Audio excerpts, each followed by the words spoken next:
Hello বন্ধুরা, একটা গুরুত্বপূর্ণ আপডেট নিয়ে হাজির হয়ে গেছি। সংবাদ মাধ্যমে একটি গুরুত্বপূর্ণ নিউজ শেয়ার করা হয়েছে, সেটা আপনাদেরকে জানাচ্ছি।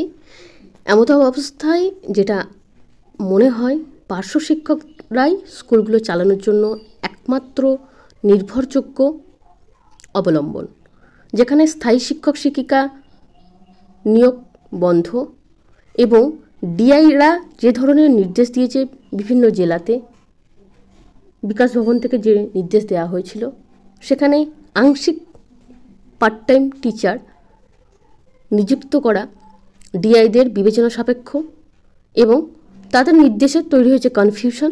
তাই শিক্ষক আকালে স্কুলগুলোতে পড়াবেন কে, সব থেকে কঠিন প্রশ্ন।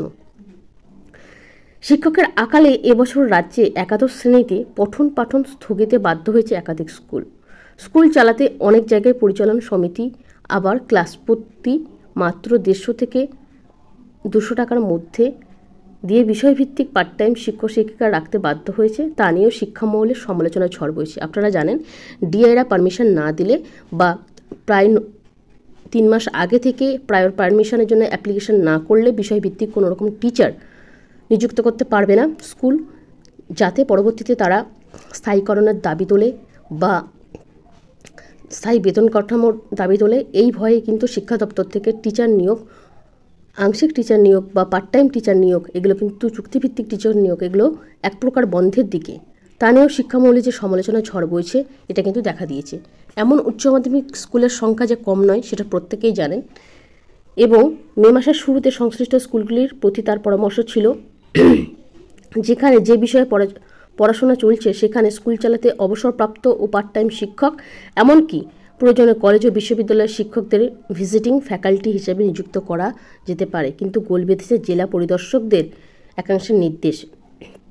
উত্তর 24 পরগনার ডিআই 2013 ও 2015 সালে স্কুল শিক্ষা দপ্তরের দুটি বিজ্ঞপ্তির উল্লেখ করে জেলার সব উচ্চ মাধ্যমিক স্কুলের প্রধানকে 17 মে লিখেছেন, স্কুলগুলি একটি অথবা সর্বোচ্চ 2টি বিষয়ে পার্ট টাইম শিক্ষক নিয়োগের আবেদন করতে পারবে। তার সঙ্গে স্কুলের পড়ুয়ার সংখ্যা ও কতজন শিক্ষক আছে তার বিবরণ তাকে দিতে হবে। তারপরে কিন্তু নিয়োগ করা হচ্ছে, সেই বিষয়গুলোর সম্মতিপত্র পাঠাতে হবে। তারপর ডিআই খতিয়ে দেখে পার্ট টাইম শিক্ষক নিয়োগের অনুমতি দেবেন।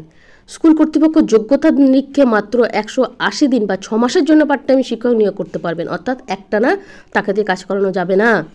তাহলে কিন্তু স্থায়ীকরণের দাবি তুলবে তারা পরবর্তীতে। এ নিয়ে প্রশ্ন তুলেছেন প্রধান শিক্ষিকারা। তাদের কথায় কোনো স্কুলে উচ্চ মাধ্যমিক স্তরে 3টি শাখায় 400 থেকে 600 জন করে পড়ুয়া, অনেক বিষয়েরই শিক্ষক নেই। স্কুল সার্ভিস কমিশনের মাধ্যমে স্কুলগুলোতে গত 5 বছরে কোনো শিক্ষক নিয়োগ হয়নি।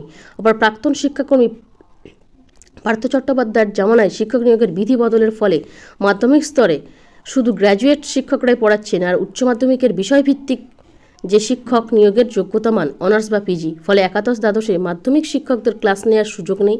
এই অবস্থায় সর্বোচ্চ মাত্র 2টি বিষয়ের পার্ট টাইম শিক্ষক নিয়োগ করা গেলেও বিষয়ভিত্তিক তো শিক্ষক নিয়োগ করা যাচ্ছে না, তাদের কিন্তু লাভও হবে না। এইভাবে কিন্তু পড়ুয়াদের সংকটে পড়তে হচ্ছে। বিভিন্ন ধরনের, যেমন সোশিওলজি, ইতিহাস, ভূগোল, Sanskrit, physics, chemistry, mathematics, biology, Bangla, ইংরেজি, বিভিন্ন সাবজেক্টেরই ধরতে গেলে বিষয়ভিত্তিক কোনো টিচার নেই। পার্ট টাইম শিক্ষক নিয়োগ করার প্রায় পারমিশনও নেই। স্থায়ী শিক্ষক নেই, অস্থায়ী চুক্তিভিত্তিক আংশিক শিক্ষকও নিয়োগ নেই। এবং সেই জায়গা থেকে পার্ট টাইম টিচাররা কতভাবে স্কুল চালাবেন, অথচ তাদের দাবি দেওয়ার প্রতি কারোর কোনো ভ্রুক্ষেপ নেই। এত সম্মেলন হয়ে গেল, এত সমাবেশ হয়ে গেল, 21শে জুলাই চলে গেল, তাদের যে প্রতিশ্রুতি ভোটের আগে দেওয়া হয়েছিল সেই নিয়ে কোনো উচ্চবাক্য নেই। শিক্ষামন্ত্রী বলুন, আমাদের মাননীয়ার বলুন, অথচ তাদেরকে বেগার খাটুনি খাটতে হচ্ছে। সামনে শিক্ষক দিবস রয়েছে, জোরদার আন্দোলন হবে তার আগে।